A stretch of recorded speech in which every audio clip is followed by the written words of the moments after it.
Hello viewers, আসসালামু আলাইকুম। সবাইকে স্বাগত জানাচ্ছি আমাদের আজকের ভিডিও টিউটোরিয়ালে। তো বন্ধুরা, আজকে আমরা চতুর্থ শ্রেণীর গণিত 14তম ভিডিও টিউটোরিয়ালে উপস্থিত হয়েছি। এটা হচ্ছে 5 নাম্বার চ্যাপ্টারের দ্বিতীয় ভিডিও টিউটোরিয়াল। তো বন্ধুরা, যারা আমাদের সাথে আছেন তাদের সবাইকে স্বাগত জানাচ্ছি। ইতিমধ্যেই যারা সাবস্ক্রাইব করে আছেন তাদেরকে তো জানাই অসংখ্য অসংখ্য ধন্যবাদ। আর যারা চ্যানেলটি এখনো সাবস্ক্রাইব করেননি, রিকোয়েস্ট করবো চ্যানেলটি সাবস্ক্রাইব করে আমাদের সাথে থাকার জন্য। আমরা কিন্তু প্রতিদিন আপনাদের জন্য নতুন নতুন ভিডিও নিয়ে আসতেছি। তো যাই হোক বন্ধুরা, কথা বাড়াবো না, আমরা আজকে ভিডিও টিউটোরিয়ালে চলে যাই। আর আমাদের আগের ভিডিওগুলো যারা দেখতে চাচ্ছেন তাদের দেখার অপশন হচ্ছে এখানে উপরে কর্নারে লেখা দেখবেন যে আই বাটন আছে। সেই আই বাটনে চাপ দিয়ে আপনারা চাইলে আমাদের আগের ভিডিওগুলো দেখে আসতে পারেন। তো যাই হোক বন্ধুরা, এখন আমরা 5 নাম্বার অধ্যায়ের দ্বিতীয় ভিডিও টিউটোরিয়ালে আছি। তো এই জায়গাটায় লক্ষ্য করেন, এখানে আমরা এখন পেজ নাম্বার, যে পেজে কথা বলছি এটা হচ্ছে 60 নাম্বার পেজ, 60 নাম্বার পেজ। তো এই পেজে এখানে লক্ষ্য করেন যে সমাধান করো ও উত্তরগুলো তুলনা করো। তো বন্ধুরা লক্ষ্য করো, এখানে সমাধান করো এবং উত্তরগুলো তুলনা করো, আমরা এই বিষয় নিয়ে কথা বলছি। তো এই জায়গাটায় এখানে যে প্রথমে যে আছে 128, 92 প্লাস হচ্ছে 8, এই যে বিষয়গুলা এইগুলা এবং পরেরটা, অর্থাৎ এখানে যে অ্যারো দিয়ে দেখানো হচ্ছে 1 নাম্বারের যে অঙ্কটা দেখানো হচ্ছে দুইটাই কিন্তু সেম। এখন দুইটাই সেম কেন বন্ধুরা লক্ষ্য করো, এখানে আমরা যে একটা ব্র্যাকেট ব্যবহার করেছি, এখানে কিন্তু ব্র্যাকেট ব্যবহার করেছি, এইটাকে বলা হচ্ছে প্রথম ব্র্যাকেট বা ফার্স্ট ব্র্যাকেট।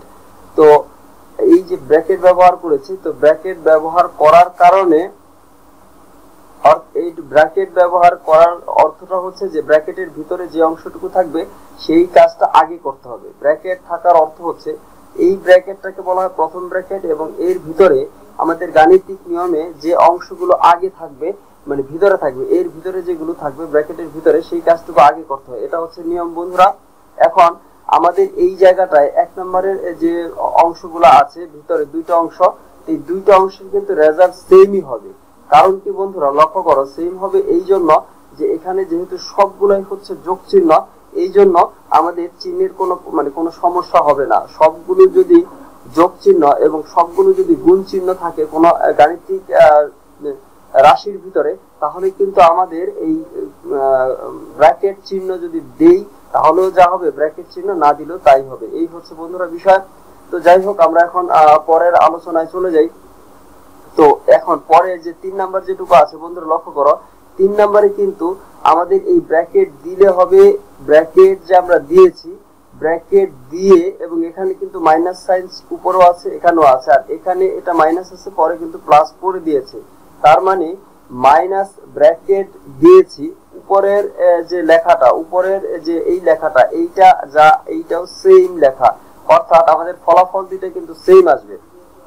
আমাদের 1 নাম্বারের যে দুইটা ভ্যালু আছে এই দুইটার ফলাফলও সেম আসবে, এবং 3 নাম্বার যেটা আমরা এখন কথা বলছি এর ফলাফলও সেম আসবে। আবার 5 নাম্বার এর ফলাফল দুটো সেম আসবে। কেন সেম আসবে? এই জন্য আমি কিছুক্ষণ আগে বললাম যে যদি আমাদের কোনো গাণিতিক রাশির ভিতরে সবগুলো যদি যোগ থাকে এবং সবগুলো যদি গুণ থাকে, তাহলে ব্র্যাকেট দিলেও যা হবে, না দিলেও তাই হবে। এটার উদাহরণ হচ্ছে 1 নাম্বার এবং 5 নাম্বার। তো এরপরে বন্ধুরা লক্ষ্য করা, এই জায়গাটায় এটাও একই সেম নিয়ম, কারণ সবগুলো যোগ আছে, তার মানে মানের কোনো উপরেরটা আর নিচেরটা সেম, ব্র্যাকেট দিলেও যা হবে, না দিলেও তাই হবে। এখন নিচে 4 নাম্বারটা লক্ষ্য করো বন্ধুরা, 4 নাম্বারে এখানে আছে হচ্ছে বিয়োগ, এখানেও বিয়োগ আছে, কিন্তু এখানে আছে বিয়োগ, ব্র্যাকেট দেওয়ার কারণে এখানে হয়ে গেছে যোগ। তো এখানে যোগ দিয়ে যেটা বোঝাচ্ছে বন্ধুরা লক্ষ্য করো, যদি ঘটনাটা এরকম হয় যে তোমার কাছে 82 টাকা 928 টাকা আছে, এ থেকে তুমি 375 টাকার মাছ কিনলে, আবার 125 টাকার সবজি কিনলে, তাহলে আমরা এইভাবে লিখতে পারি যেভাবে আছে। তো এই কাজটা এভাবে করতে পারি, অর্থাৎ মোট যে টাকাটা ছিল তার থেকে 2টা টাকা বাদ যাবে। অথবা এভাবে লিখতে পারি যে 2টা টাকা আগে একবার যোগ করব, যোগ করে আমার যে মূল টাকাটা ছিল সেই টাকাটা থেকে বাদ করব, তাহলেও কিন্তু একই। তার মানে এটা বোঝাচ্ছে যে এই যে যোগ দিলাম, এই যে ব্র্যাকেট ব্যবহার করলাম, ব্র্যাকেট ব্যবহার করার কারণে এখানে যোগ চিহ্ন চলে আসছে। তো এই ব্র্যাকেটটা কিভাবে করেছে, তো যাই হোক, যদিও এটা ক্লাস 4 আমি একটু বলে রাখি ব্র্যাকেটটা কিভাবে ব্যবহার করেছে বন্ধুরা লক্ষ্য করো। এই যে 928 মাইনাস হচ্ছে কত, মাইনাস মানে বিয়োগ, বিয়োগ হচ্ছে 375, আমি লিখলাম 375। আমার লেখাটা সুন্দর হচ্ছে না বন্ধুরা, তোমরা একটু খেয়াল করো, বোঝার চেষ্টা করো, আশা করি বুঝে যাবে। এবং এরপরে আছে কত, এরপরে আছে হচ্ছে 125। তো এখন বন্ধুরা এই যে অংশটা আছে এইটাকে যদি আমি একটা ব্র্যাকেট ব্যবহার করতে চাই তাহলে কিভাবে লেখা যায়? তো ব্র্যাকেট ব্যবহার করা হচ্ছে 928 মানে 928, এরপরে আমি যদি ব্র্যাকেটটা রাখলাম মানে বিয়োগ চিহ্ন দিলাম এবং ব্র্যাকেট আমি এখন দিয়ে দিচ্ছি, তাহলে মানটা কি হবে? তাহলে মানটা যেটা হবে এইখানে কিন্তু এখানে ছিল কি মাইনাস, এই মাইনাসটা কিন্তু প্লাস হয়ে যাবে, আর এই যে মাইনাস এই মাইনাসটা তো আমরা আগে নিয়েই নিলাম। তো এইটা 375 আর এখানে যোগ হয়ে যাচ্ছে হচ্ছে 125। তো এইটার নিয়মটা হচ্ছে বন্ধুরা এটাকে বলা হয় মাইনাস সাইন কমন নেওয়া, অর্থাৎ বিয়োগ চিহ্ন দিয়ে ভাগ দেওয়া। তো বন্ধুরা লক্ষ্য করো একটা বিয়োগ চিহ্ন, যেমন আমরা জানি আমরা পড়ে আসছি যে লব এবং হর। বন্ধুরা লক্ষ্য করো যেমন উপরে যদি 3 থাকে এবং চিহ্ন যদি বিয়োগ থাকে এবং নিচেও যদি নিচে ধরলাম 7 আছে এবং চিহ্ন বিয়োগ চিহ্ন আছে, অর্থাৎ এই ক্ষেত্রে কিন্তু মাইনাস মাইনাস আমরা কিছুক্ষণ আগের ভিডিও টিউটোরিয়ালে বলা আছে বন্ধুরা লক্ষ্য করবে যে দুইটা বিয়োগ চিহ্ন যখন গুণ হয়, বিয়োগ চিহ্ন যখন দুইটা গুণ হবে তখন কিন্তু আমাদের এই প্লাস হয়ে যায়। দুইটা বিয়োগ চিহ্ন যদি গুণ হয় তাহলে কিন্তু প্লাস হয়ে যায়, তার মানে মাইনাসে মাইনাসে হচ্ছে প্লাস। এখানে দেখো একটা মাইনাস ভ্যালু এবং আরো একটা মাইনাস ভ্যালু, দুইটা মাইনাস ভ্যালু মিলিয়ে হচ্ছে একটা প্লাস ভ্যালু আসবে। তো এটা কিভাবে আসে বন্ধুরা আরো একবার বলি, এইটা লক্ষ্য করো এটা হচ্ছে 3 আর এই 7 মানে কি? 7 মানে হচ্ছে আমি একটু বলি এগুলো যদিও এটা ক্লাস পড়ে তারপরেও এই বিষয়টা একটু জানা দরকার। সেটা হচ্ছে 7 মানে হচ্ছে আমি এইভাবে লিখি বন্ধুরা লক্ষ্য করো এখানে হচ্ছে -3 আর এই যে -7 নিচে আছে -7, এটা মানে হচ্ছে মাইনাস উপরে 1, উপরে হচ্ছে 1 বা 1 আর নিচে হচ্ছে 7, উপরে 1 নিচে হচ্ছে 7, এই মাইনাসটা আমরা এখানে দিয়ে দিলাম। তার মানে যেটা বোঝাচ্ছে যে এখানে আছে হচ্ছে, তার মানে এখানে হচ্ছে একটা মাইনাস, এখানে হচ্ছে আরো একটা মাইনাস, তাহলে এই মাইনাস মাইনাসে মাইনাসে হচ্ছে প্লাস। তার মানে আমাদের যদি উপরে একটা মাইনাস থাকে নিচে একটা মাইনাস থাকে তাহলে হয়ে যাবে প্লাস। এই হচ্ছে বিষয় বন্ধুরা। তো সেই ক্ষেত্রে সেই হিসাব অনুযায়ী লক্ষ্য করো, সেই হিসাব অনুযায়ী এখানে একটা মাইনাস আছে, এই মাইনাসটা আমরা কমন নিয়ে নিলাম। কমন নেওয়া মানে কি? ভাগ করা, অর্থাৎ একটা মাইনাস দিয়ে যদি আরো একটা মাইনাসকে ভাগ করি, মানে আবার বলছি কমন নেওয়া মানে ভাগ করা। তো একটা মাইনাস আছে, উপরে একটা মাইনাস আছে, একটা মাইনাস আছে, সেই মাইনাস দিয়ে যদি আমরা মাইনাসকে ভাগ করি বন্ধুরা লক্ষ্য করা উপরে মাইনাস আছে, মাইনাসকে দিয়ে যদি আবার মাইনাস ভাগ করি, ভাগ করলে কি হয়ে যায়? কিছুক্ষণ আগে দেখে আসলাম একটা মাইনাস এবং আরো একটা মাইনাস, যদি একটা মাইনাস উপরে থাকে আরেকটা মাইনাস যদি নিচে থাকে তাহলে মাইনাসে মাইনাসে প্লাস হয়ে যায়, এবং এটা কিভাবে হয়? গুণের নিয়ম অনুযায়ী হয়। কিছুক্ষণ আগে কিন্তু সেটা আমরা দেখে আসলাম। তো সেইভাবে এই মাইনাসটা এই মাইনাস হচ্ছে এই মাইনাস এবং এই মাইনাসটা সেইভাবে বাদ হয়ে যায়, অর্থাৎ এই মাইনাসটা আগে নিয়ে নিলাম এবং এই দুইটা মাইনাস অর্থাৎ উপর একটা মাইনাস এবং নিচে আরেকটা মাইনাস, মাইনাস দিয়ে ভাগ করার কারণে মাইনাসটা চলে গেছে। আবার ঠিক সেম ভাবে এখানে মাইনাসটা আছে, মাইনাস নিয়ে নিলাম, তার মানে মাইনাস নিয়ে নেওয়ার অর্থ হচ্ছে মাইনাস দিয়ে ভাগ করা। উপরে ছিল যে সংখ্যাটা ছিল সেটা উপরে থাকবে হচ্ছে -125 আর সেটাকে ভাগ করব মাইনাস সাইন দিয়ে, নিচে হবে -1, মানে মাইনাস, শুধু মাইনাস দিয়ে কিন্তু ভাগ করা যায় না, -1 দিয়ে ভাগ করব। তো -1 দিয়ে ভাগ করব আর উপরে আছে মাইনাস চিহ্ন, উপরে মাইনাস ভ্যালু আছে। তো মাইনাস যে কোনো ভ্যালু যদি থাকে সেটা যাই ভ্যালু থাকুক, নিচে আছে -1 আর উপরে যে কোনো মাইনাস ভ্যালু থাকে, তো সেই ক্ষেত্রে হয়ে যাবে মাইনাস মাইনাস প্লাস। অর্থাৎ -1 কমন নেওয়ার অর্থ হচ্ছে মাইনাস সাইন কমন নেওয়ার অর্থ হচ্ছে -1 দিয়ে ভাগ করা। বিষয়টা হচ্ছে এরকম বন্ধুরা, আশা করি বুঝতেছো, যদিও এটা একটু বড় লেভেলের, তারপরে একটু চেষ্টা করো হয়তো বুঝে যাবে, আর না বুঝলে সমস্যা নেই, এগুলো তোমাদের পরবর্তীতে কাজে লাগবে। তো যাই হোক বন্ধুরা, এখানে কিন্তু সবগুলা মানে প্রত্যেকটা স্টেপের রেজাল্ট গুলা কিন্তু সেম, যা দেখানো হচ্ছে সবগুলা কিন্তু রেজাল্ট গুলা হচ্ছে সেম যেভাবে করা আছে। তো যাই হোক বন্ধুরা, আমরা পরের যে বিষয়টা সেটা একটু লক্ষ্য করি এখানে। তো বন্ধুরা, আমরা এই অঙ্কটা যেভাবে করতে পারি যে একটি পেন্সিল বক্সের দাম হচ্ছে 150 টাকা, 750 টাকা দিয়ে তুমি এরকম কয়টি পেন্সিল বক্স কিনতে পারবে। তো এই রকম অঙ্কটা যেভাবে করতে পারি, যে লক্ষ্য করো এখানে দেওয়া আছে যে একটি পেন্সিল বক্সের দাম দেওয়া আছে এইটা, তাহলে তোমাকে দিয়েছে 750 টাকা, কয়টি পেন্সিল বক্স পাবে? তো কয়টি পেন্সিল বক্স পাবে, কয়টি পাবে, বিষয়টা হচ্ছে এরকম যে কয়টি বক্স পাবে। তো কয়টি বক্স পাবে এই রকম ক্ষেত্রে, অর্থাৎ আমাদের যে অংশটা দেওয়া আছে বন্ধুরা লক্ষ্য করো কয়টি পাবে, তো কয়টি পাবে? এই যে প্রথম যে লাইনটা ছিল সেই লাইনটার ভিতরে কি ছিল? একটি পেন্সিল বক্সের দাম হচ্ছে 750 টাকা। তার মানে এই লাইনটাকে যদি আমরা এইভাবে ঘুরিয়ে লিখি যে 150 টাকায় পাওয়া যায়, আমি লিখছি বন্ধুরা বাংলায় যে 150 টাকায় পাওয়া যায়। আমি যাই কথাটা লিখলাম না বন্ধুরা, বুঝবে যে 150 টাকায় পাওয়া যায় কয়টি? একটি পেন্সিল বক্স। আমার লেখা কিন্তু সুন্দর হচ্ছে না বন্ধুরা, তোমরা কথা বুঝতে পারতেছি কিনা তাহলেই কিন্তু হয়ে যাবে। 150 টাকায় পাওয়া যায় একটি পেন্সিল বক্স।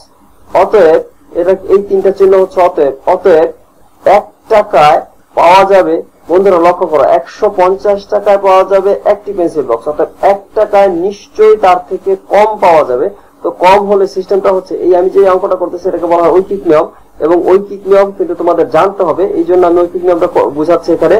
150 টাকায় পাওয়া যায় একটি পেন্সিল বক্স, আমি কিন্তু লিখলাম না। অতএব 1 টাকায় পাওয়া যাবে কম। কম হলে ভাগ হয়, ভাগ হওয়ার নিয়ম হচ্ছে এরকম একটা দাগ দিব, এবং এখানে যে লেখাগুলো থাকবে এইখানে যেটা থাকবে সেটা বসবে উপরে, এবং এইটার উপরে প্রথমে যেটা থাকবে লাইনের একদম শুরুতে প্রথমে যে অঙ্কগুলো থাকবে বা সংখ্যা থাকবে সেটা কিন্তু বসবে নিচে। এটা হচ্ছে কত? 150। এত এখানে টি বক্স। এবং ফাইনালি যেটা আসবে আমাদের যে টাকাটা দেওয়া আছে, অতএব 750 টাকায়, অতএব 750 টাকায় পাওয়া যাবে, কিন্তু হবে 750 টাকায় পাওয়া যাবে এতটি বক্স। আচ্ছা, এতটি বক্স মানে এখানে যা লেখা আছে উপরের লাইনে যা লেখা ছিল সেটা কিন্তু আমরা লিখে ফেলবো। উপরের লাইনে লেখা ছিল হচ্ছে 150 এবং উপরে ছিল 1। এখন বন্ধুরা লক্ষ্য করো, আগে যা ছিল 1 টাকায় যা পাওয়া যায় 75 মানে 750 টাকায় নিশ্চয়ই তার থেকে বেশি পাওয়া যাবে। আবার একটু বলছি বন্ধুরা লক্ষ্য করো, 1 টাকায় পাওয়া যায় হচ্ছে এতটি পেন্সিল বক্স। এখানে লেখা আছে 1 ভাগ হচ্ছে 150টি পেন্সিল বক্স। অতএব 750 টাকায় 1 টাকার থেকে অবশ্যই বেশি পাওয়া যাবে। তো বেশি পাওয়া যাওয়ার নিয়ম হচ্ছে বেশি হলে গুণ হবে, এবং সেই গুণ কত হবে? 775টা উপরে চলে যাবে, 775টা চলে যাবে উপরে। এখন যে বিষয়টা দাঁড়াচ্ছে সেটা হচ্ছে 775কে আমরা ভাগ করতেছি হচ্ছে 150 দিয়ে। 775কে ভাগ করব 150 দিয়ে, তাহলে 150 দিয়ে আমরা ভাগ করতেছি হচ্ছে 775। এই ক্ষেত্রে আমি একটু ভাগটা দেখাচ্ছি, আমি এগুলো সব মুছে দিয়ে আসি বন্ধুরা, লক্ষ্য করো। এখন এই যে আমরা পেয়ে গেলাম কি, ফাইনালি যেটা পেয়ে গেলাম সেটা হচ্ছে 150 দিয়ে ভাগ করবো 750কে। তাহলে বন্ধুরা লক্ষ্য করো, এখানে শূন্য আছে একটা, এবং এখানে সর্ব ডানে একটা করে শূন্য আছে। তাহলে এই শূন্যগুলো যদি বাদ যায় তাহলে মানে ভাগ করতে হবে কত? আমাদের 15 দিয়ে 75কে ভাগ করতে হবে। তাহলে বন্ধুরা লক্ষ্য করো, 5 15 হচ্ছে 75। 5 15 কত? 4 15 60, 5 15 75। আমরা এখানে কিন্তু আসলে ক্রস চিহ্ন এখন আর ব্যবহার হয় না, এখন ব্যবহার হয় হচ্ছে 0। তো যাই হোক বন্ধুরা, তোমরা আশা করি বুঝতে পারতেছো। তো এখন আমাদের ফাইনালি রেজাল্ট আসতেছে কত? 5।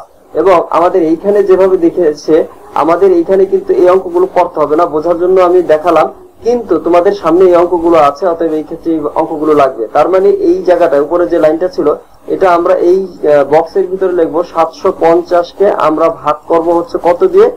150 দিয়ে। তাহলেই কিন্তু আমাদের এইটুকু হবে। তো যাই হোক বন্ধুরা, পরে আমরা চলে যাই পরের টপিকসে। পরে যেটুকু আছে একটু দেখি।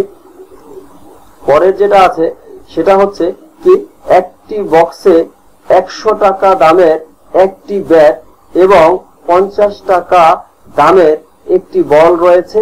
750 টাকা দিয়ে তুমি এরূপ কয়টি বক্স কিনতে পারবে? বন্ধুরা লক্ষ্য করো, ঠিক আগের মতো।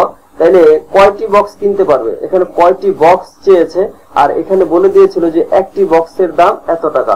এই ক্ষেত্রে যেটা আমাদের জানতে চাইবে সেটা একটা, আমরা এরকম সিস্টেমটা হচ্ছে ঐকিক নিয়মের সিস্টেমটা হচ্ছে, যেটা জানতে চাইবে সেটা থাকবে ডান দিকে, এবং বাকি যে অঙ্কগুলো থাকবে সেটা হবে বাম দিকে। তো অর্থাৎ যেটা জানতে চাইবে সেটা ডান দিকে থাকবে। এই হচ্ছে বিষয় বন্ধুরা। তো আমাদের কাছে যে লাইনটা আছে আমরা একটু লক্ষ্য করি, একটি বক্সের দাম। তাহলে যেটা বললাম যে যেটা জানতে চাইবে সেটা কোথায় যাবে? সেটা যাবে ডান দিকে। তাহলে একটি বক্সে 150 টাকা দামের একটি ব্যাট এবং 50 টাকা দামের একটি বল রয়েছে।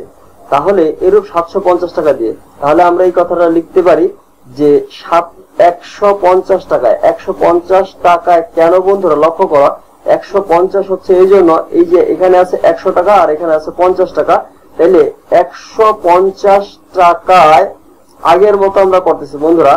150 টাকায় পাওয়া যায়, আমি লিখবো পয়াকার দিয়ে বুঝালাম পাওয়া, অন্তস্থীয় জয়াকার দিয়ে বুঝালাম যায়। 150 টাকায় পাওয়া যায় কি একটি বক্স বা একটা বক্স। কয়দিন তো আমি লিখলাম এভাবে বন্ধুরা। আমার লেখা ভালো হচ্ছে না, আশা করি তোমরা বুঝতে পারতেছো। 150 টাকায় পাওয়া যায় একটা বক্স।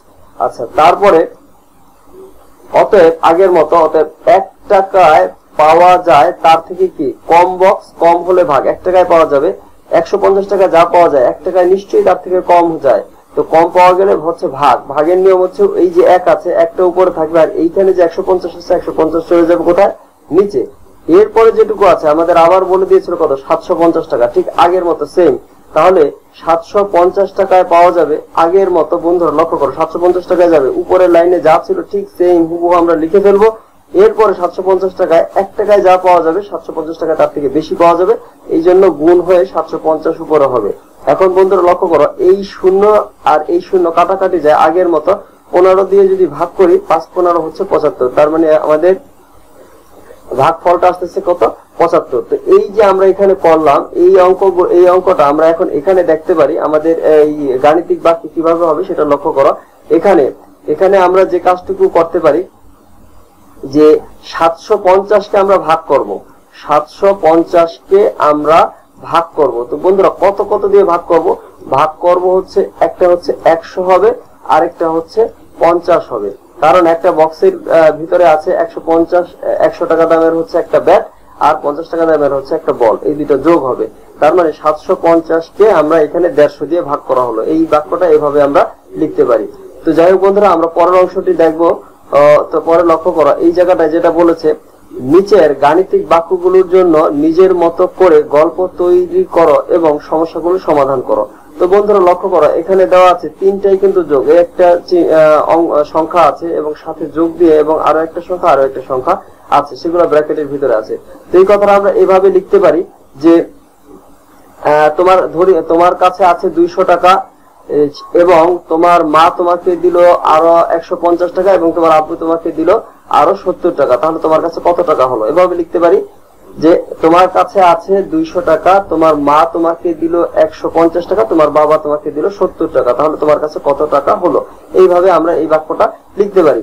এখন আমরা সমাধান যদি করতে চাই তাহলে আমরা কিভাবে করব বন্ধুরা লক্ষ্য করো, এই অঙ্কটা এভাবে আমরা যোগ করে ফেলবো। এখানে আছে কত, 200, তারপর আমরা কি করব বন্ধুরা, 150।